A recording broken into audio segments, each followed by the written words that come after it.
بسم اللہ الرحمن الرحیم۔ محترم پردہ نشین خواتین،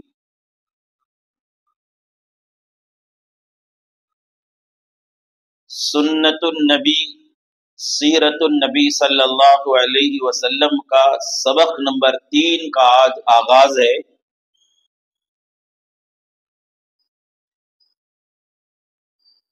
اس میں تقریباً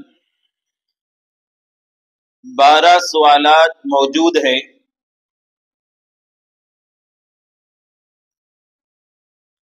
وقت میں برکت ہے تو کوشش کروں گا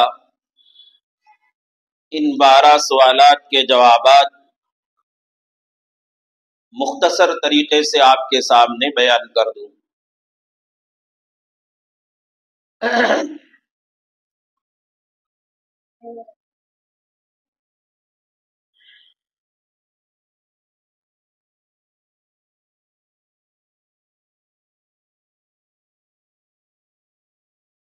پہلا سوال کیا گیا ہے، ہمارے نبی صلی اللہ علیہ وسلم کی پیدائش کی خوشخبری سب سے پہلے کس کو دی گئی؟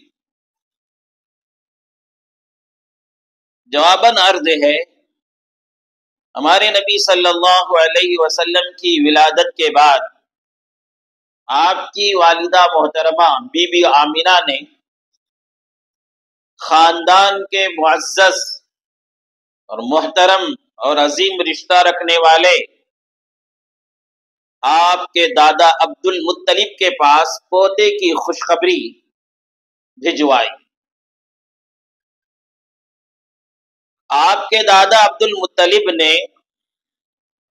آپ کی پیدائش کے بعد 3 کام کیے۔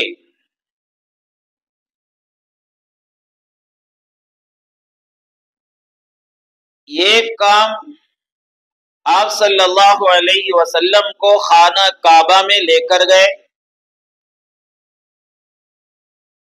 اور اللہ تعالی سے دعا کی اور بچے کی پیدائش کا شکر ادا کیا اور آپ کا نام محمد تجویز کیا۔ دوسرا کام، 7ویں دن آپ صلی اللہ علیہ وسلم کی ختنہ کی۔ ایک دوسری روایت میں آتا ہے اور وہ بہت مشہور ہے، حالانکہ اس کا ثبوت نہیں ملتا ہے کتابوں میں، کہ آپ صلی اللہ علیہ وسلم مختون یعنی ماں پیٹ ختنے کے ساتھ ہی پیدا ہوئے تھے، حالانکہ اس روایت کا ثبوت نہیں ملتا ہے۔ تیسرا کام جو کیا، دادا عبد المطلب نے 7ویں دن ایک جانور کو ذبح کیا اور اپنے خاندان تمام قریش کے لوگوں کو دعوت دی۔ یہ 3 اہم کام کیے رسول اللہ صلی اللہ علیہ وسلم کی پیدائش کے بعد۔ سوال کیا گیا ہے، ہمارے نبی صلی اللہ علیہ وسلم نے بچہ پیدا ہونے کے بعد بچے کے ساتھ کن کن کاموں کے کرنے کی ہدایت فرمائی؟ آپ نے سنا ابھی، دادا عبد المطلب نے آپ کی پیدائش کے بعد 3 اہم کام کیے تھے، تو رسول اللہ صلی اللہ علیہ وسلم نے بھی نبوت ملنے کے بعد صحابہ رضی اللہ علیہ اجمعین کو ان 3 کاموں کے بارے میں ہدایت فرمائی۔ اس کے علاوہ اور کچھ کام اللہ رب العالمین کے حکم سے نبی صلی اللہ علیہ وسلم کو جب حکم دیا گیا تو نبی صلی اللہ علیہ وسلم نے امت کو اس کی تعلیم دی۔ سب سے پہلا کام یہ کہا کہ بچہ پیدا ہوتا ہے تو اسے نہلا دھلا کر اسے پاک کرنے کے بعد اس کے سیدھے کان میں، دائیں کان میں اذان دی جائے اور دوسرے کان میں بائیں کان میں اقامت پڑھی جائے۔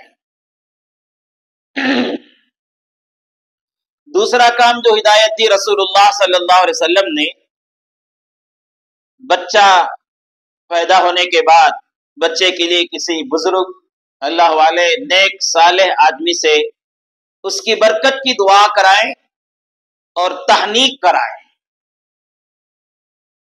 تحنیک کسے کہتے میں ابھی آپ کو بتاؤں گا، پہلے مختصر بتا دوں نبی صلی اللہ علیہ وسلم نے پیدا ہونے والے بچے کے ساتھ کن کن کاموں کرنے کی ہدایت دی ہے۔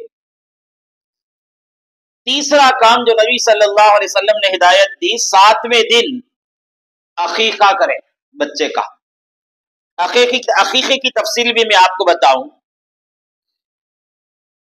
چوتھا کام رسول اللہ صلی اللہ علیہ وسلم نے امت کو ہدایت دی، بچہ پیدا ہونے کے بعد 7ویں دن اس کی ختنہ کر دی جائے۔ پانچواں کام، بچے کا اچھا نام رکھیں، نبیوں سے ملتا ہوا، صحابہ سے ملتا ہوا، یا کم از کم ایسا نام رکھیں جس میں معنی میں خرابی نہ ہو۔ میں نام کے سلسلے میں گزشتہ مجلس میں آپ کے سامنے بتا دیا اچھے نام کون سے ہیں، اللہ کون سے ناموں کو پسند کرتے ہیں۔ چھٹا کام نبی صلی اللہ علیہ وسلم نے یہ ہدایت دی، جب بچہ بولنا شروع کرے تو سب سے پہلے اس بچے کی زبان سے اللہ، لا الہ الا اللہ کہلائیں۔ جس بچے کے بول کی ابتدا لا الہ الا اللہ سے اور اللہ سے ہو، اور موت کے وقت اس کی تلقین کرے لا الہ الا اللہ، اور وہ تلقین کو قبول کر کے لا الہ الا اللہ پڑھ لیں، تو اللہ رب العالمین اس کی مغفرت کا سامان تیار کرتے ہیں۔ ساتواں کام جو کرنے کی ہدایت دی، بچے کو جیسے جیسے شعور آنے لگے، دینی تعلیم اور تربیت اور اخلاق، اچھے اخلاق اسے سکھائیں۔ آٹھواں کام جو نبی صلی اللہ علیہ وسلم نے ہدایت دی، بچہ جب 7 سال کا ہو جائے تو اس کو نماز کی پابندی کا حکم دینا چاہیے، کیونکہ 7 سال سے نماز کی اگر اسے تعلیم دینا شروع کر دیں، ہدایت دینا شروع کر دیں اور وہ پابند ہو جائیں تو بالغ ہونے کے بعد وہ نماز کا پابند ہو جائے گا۔ سوال کیا گیا ہے بچے کے کان میں اذان کیوں دی جاتی ہے؟ اچھا سوال ہے، لوگوں کو اس کے سلسلے میں عام طور پر معلومات نہیں ہوتے ہیں۔ لوگ یہ سمجھتے ہیں کہ ایک رسم ہے، ایک رواج ہے جو پہلے سے چلتا آ رہا ہے، ہم بھی کریں گے۔ یاد رکھیے، ہماری شریعت میں کوئی بھی کام رسم کے طور پر نہیں کیا جاتا، رواج کے طور پر نہیں کیا جاتا۔ اللہ کا حکم سے کرتے ہیں یا نبی صلی اللہ علیہ وسلم کی ہدایت اور آپ کی سنت کی وجہ سے کرتے ہیں، اور یہ کوئی بھی کام ہے تو اس میں حکمت ہوتی ہے۔ تو سوال کیا گیا ہے بچے کے کان میں اذان کیوں دی جاتی ہے؟ اذان کے کلمات، جواباً عرض ہے، اذان کے کلمات کی برکت اور اس کے تاثیر سے بچہ شیطانی اثرات سے محفوظ ہو جاتا ہے۔ اور بھی بہت سے فوائد ہیں، مثلا سنیے، اذان کے جملے میں اللہ اکبر سے اللہ کی بڑائی، اذان کے کلمے میں اشہد ان لا الہ الا اللہ سے توحید یعنی اللہ ایک ہونے پر ایمان، اشہد ان محمد رسول اللہ سے نبی کی رسالت کی گواہی، اذان کے کلمات حی علی الصلاۃ سے نماز کی دعوت، بچے کے کان میں اللہ اکبر کے ذریعہ، اشہد ان لا الہ الا اللہ کے ذریعہ، اشہد ان محمد رسول اللہ کے ذریعہ، حی علی الصلاۃ کے ذریعہ اللہ کی بڑائی، اللہ کی توحید یعنی ایک اللہ ہونے کا، اللہ ایک ہونے پر ایمان، اور اشہد ان محمد الرسول سے نبی کی رسالت کی گواہی اور حی علی الصلاح کے ذریعہ نماز کی دعوت دی جاتی ہے۔ بچے کے کان سے پہنچائی جاتی ہے بات کہ اللہ ایک ہے، وہی بڑائی کے لائق ہے۔ محمد الرسول اللہ کی رسالت کی گواہی کے لیے اسے تیار کیا جاتا ہے اور اسے بتایا جاتا ہے آؤ نماز کی طرف، حی علی الفلاح، آؤ کامیابی کی طرف۔ بچپن میں یہ باتیں جب کان میں پڑتی ہیں تو کان کے ذریعہ دل و دماغ میں دین کی بنیاد اور اللہ کی بڑائی کی بنیاد، اللہ کی توحید کی بنیاد، نبی کی رسالت کی بنیاد اس کے کان میں پڑ جاتی ہے اور نماز کی اہمیت اس کے دل میں آ جاتی ہے۔ اس وجہ سے یہ کلمات، اذان کے کلمات، بچہ جب پیدا ہوتا ہے تو اس کے دائیں کان میں اذان پڑھی جاتی ہے، بائیں کان میں اقامت پڑھی جاتی ہے۔ سوال کیا گیا ہے تحنیک کسے کہتے ہیں؟ بات آئی تھی نا نبی صلی اللہ علیہ وسلم کے تعلیمات میں سے یہ کہ بچہ جب پیدا ہوتا ہے تو کسی بزرگ سے دعا کرائی جائے اور تحنیک کرائی جائے، تو اس کے مطابق سوال بھی کیا گیا ہے تحنیک کسے کہتے ہیں، تحنیک کا طریقہ کیا ہے؟ تحنیک کھجور یا کوئی چیز چبا کر، رسول اللہ صلی اللہ علیہ وسلم کے زمانے میں جب بچہ پیدا ہوتا تو حضرات صحابہ رضی اللہ علیہ اجمعین بچے کو لے جا کر نبی صلی اللہ علیہ وسلم کے گود میں لٹاتے، تو نبی صلی اللہ علیہ وسلم بچے کو گود میں لیتے اور کھجور چبا کر، اچھی طرح سے چبا کر اپنے لعاب مبارک کے ساتھ کھجور کے وہ جو پسا ہوا کھجور ہے اس بچے کے منہ میں ڈالتے تھے اور تالو میں چٹاتے تھے۔ اس کو تحنیک کہتے ہیں۔ آج بھی چاہیے کہ جب بچہ پیدا ہوتا ہے تو کھجور چبا کر اس بچے کے منہ میں ڈالا جائے اور اس کے تالو میں چٹایا جائے، اسے تحنیک کہا جاتا ہے۔ اگر اتفاق سے کبھی ایسا ہوتا ہے کھجور نہیں ملتی،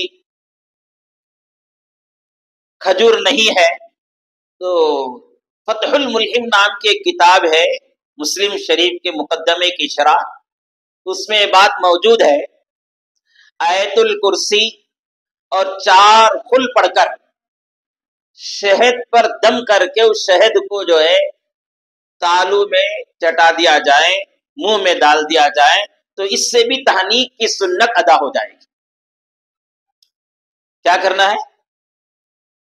4 مرتبہ قل کا سورہ پڑھیں، قل هو اللہ احد کا سورہ، قل اعوذ برب الفلق کا سورہ، قل اعوذ برب الناس کا سورہ، قل اعوذ برب الفلق کا سورہ، یہ پڑھیں اور آیت الکرسی پڑھ کر شہد میں دم کریں اور اس بچے کے حلق میں ڈال دیں، اس سے بھی تحنیک کی سنت ادا ہو جائے گی۔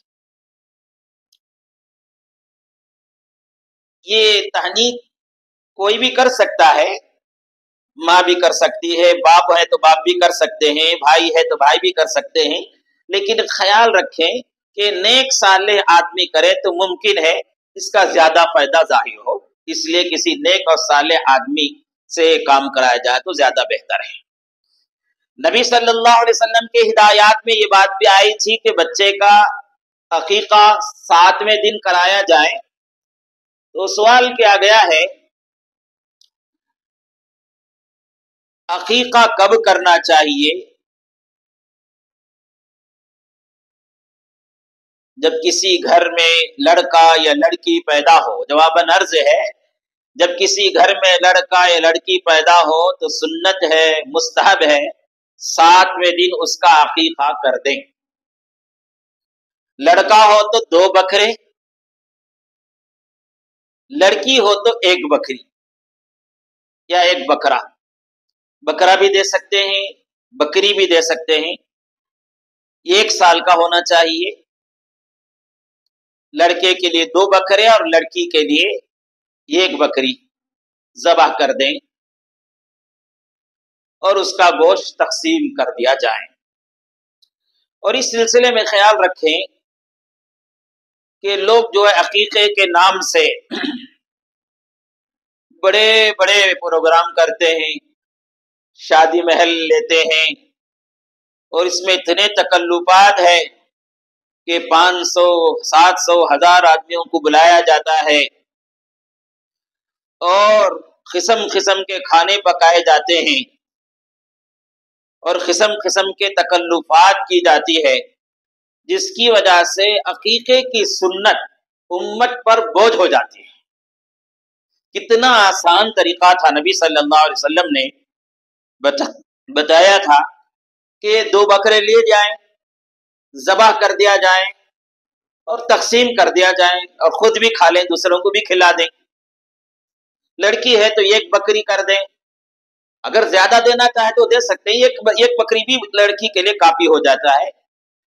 تو کتنا آسان طریقہ تھا، لیکن آج عقیقہ کرنا بولے تو ایک امت پر ایک رقم کا بوجھ ہو گیا ہے کہ اتنا بڑا خرچ نظر آتا ہے اس میں۔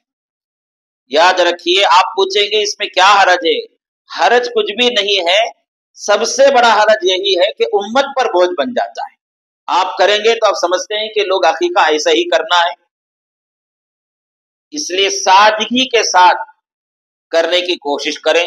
دیکھو، نکاح شروع میں امت کے مالدار نکاح میں، ولیمے میں تکلفات شروع کر لیے، بہت سے لوگوں کو بلانا شروع کر لیا اور بہت قسم قسم کے کھانے پکانے کی میں تکلفات کیے، تو اب نکاح کتنا مشکل ہو گیا ہے۔ حالانکہ نکاح بھی بہت آسان، 2 گواہ ہیں، ایجاب قبول ہو جائیں، مہر طے کر دیا جائے، تو ایجاب قبول 2-4 آدمیوں کے سامنے ہو جائے تو نکاح ہو جاتا ہے۔ لیکن اسے آج ایک بڑا مشکل کام کر لیا ہے۔ اب آج کل عقیقے کے سلسلے میں بھی ایسے ہی تکلفات کر کے عقیقے کی سنت کو امت پر بوجھ بنا رہے ہیں، اس سے پرہیز کرنا چاہیے۔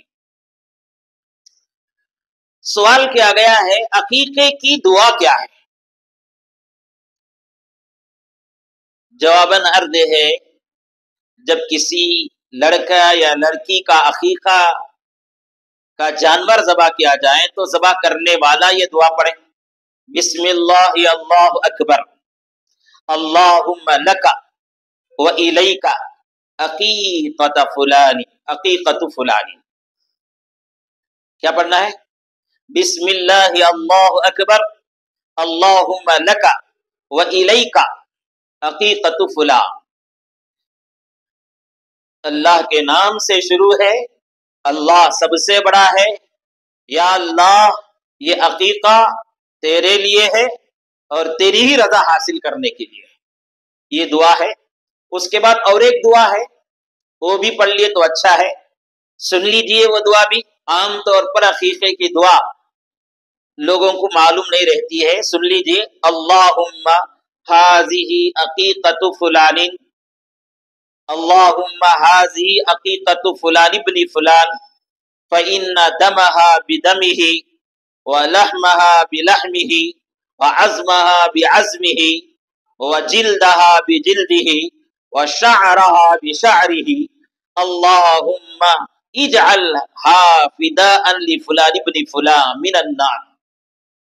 یہ لمبی دعا ہے، یہ پڑھ لیے تو زیادہ اچھا ہے، کیونکہ زندگی میں ایک مرتبہ کیا جاتا ہے عقیقہ، ذرا دعا کے ساتھ پڑھ لیا جائے تو بہت اچھا ہے۔ لوگ جو ہے بڑے اہتمام کے ساتھ لوگوں کو بلاتے ہیں، حالانکہ اس کی ضرورت نہیں، بڑے اہتمام کے ساتھ دعوت کا نظام کرتے ہیں، حالانکہ اس کی ضرورت نہیں، لیکن اہتمام جو ہے وہ دعا کا ہے، دعا نہیں پڑھتے، بسم اللہ اللہ اکبر بول کے کاٹ دیے تو کاٹ دیے دبا نہیں، ایسا کرنے سے بھی عقیقہ ہو جائے گا، لیکن زندگی میں ایک مرتبہ عقیقہ ہوتا ہے تو ذرا اہتمام کے ساتھ دعا پڑھ لیں۔ اس دعا کی بڑی فضیلت ہے۔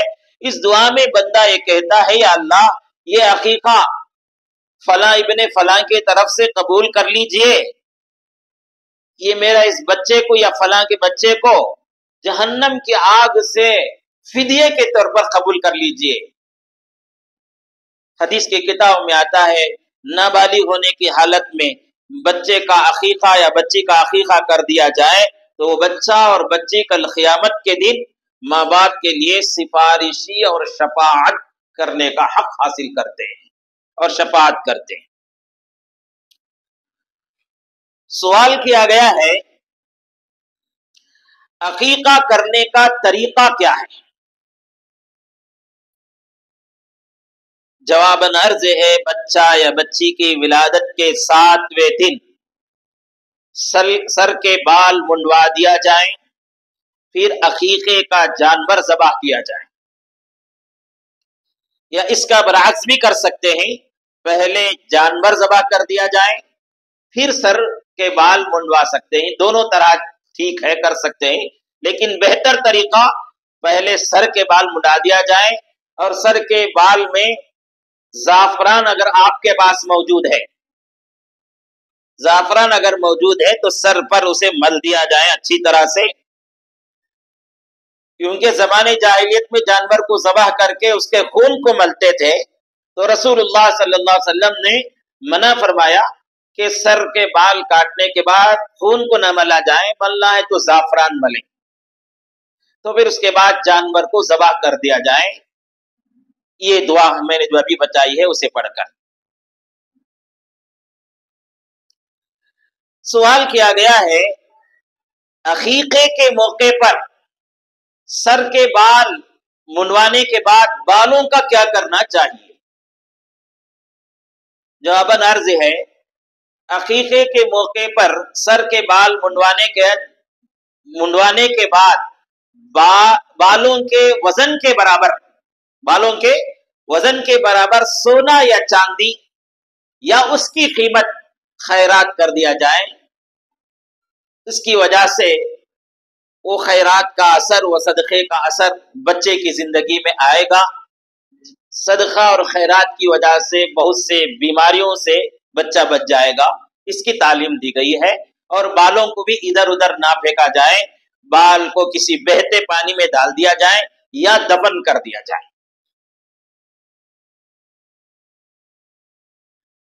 سوال کیا گیا ہے 7ویں دن عقیقہ نہ ہو سکا تو بعد میں کرنا جائز ہے یا نہیں؟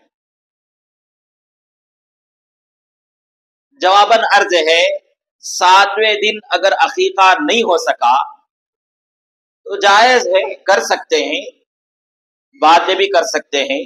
اس کا بہتر طریقہ کتابوں میں یہ بیان کیا گیا 7 کے عدد کی رعایت کی جائے، 7ویں دن نہیں کر سکے تو 14ویں دن کریں، 14ویں دن نہیں ہو سکا تو 21ویں دن کریں، 21ویں دن نہیں ہو سکا تو 28ویں دن کریں، 28ویں دن نہیں ہو سکے تو 35ویں دن کریں، اس طرح 7 دن کا حساب لگا کر کرے تو بہتر ہے۔ اگر اتفاق سے ایسا ہے کہ حساب لگانا مشکل ہے، بہت دن گزر گئے تو آپ جب چاہے کر سکتے ہیں، کوئی اس میں قباحت نہیں ہے، انشاءاللہ سنت ادا ہو جائے گی۔ سوال کیا گیا ہے عقیقے کے جانور کا گوشت کا استعمال کا طریقہ کیا ہے؟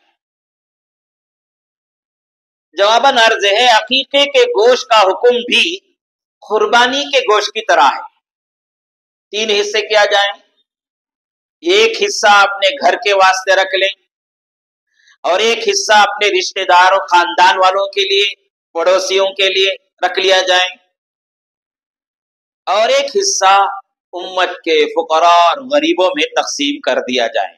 یہ مستحب طریقہ ہے۔ اگر آپ کا گھر اتنا بڑا ہے کہ ہم آپ کے گھر ہی میں پورا بکرا ختم ہو جائے گا تو اس کی بھی اجازت ہے، پورا جانور خود اپنے گھر والے ہی مل کر کھا لیتے ہیں عقیقے کا، تو اس کی بھی گنجائش ہے، تقسیم کرنا کوئی ضروری نہیں ہے، جانور کو ذبح کر دیا گیا اور اس کا گوشت گھر والے ہی پورا مل کر کھا لیے تو اس کی بھی گنجائش ہے، لیکن بہتر طریقہ جو ہے یہ 3 طریقے ہیں، 3 جگہ میں تقسیم کر دیا جائے تو بہت بہتر ہے۔ اسی طرح عقیقے کے جانور کو جو ہے کسی غریب بچی کے شادی میں یا ولیمے میں دے دیتے ہیں تو وہ بھی بہت اچھا ہے، اس سے اس کے نکاح کا بوجھ میں ذرا کم ہو جائے گا، یا عقیقے کا گوشت مدرسے کے بچوں کو دے دیا جاتا ہے، وہ بھی ٹھیک ہے، دے دیا جا سکتا ہے، اس کی بھی گنجائش ہے۔ سوال کیا گیا ہے عقیقے کا گوشت ماں باپ کھا سکتے ہیں یا نہیں؟ ایک بہت بڑی غلط فہمی ہے،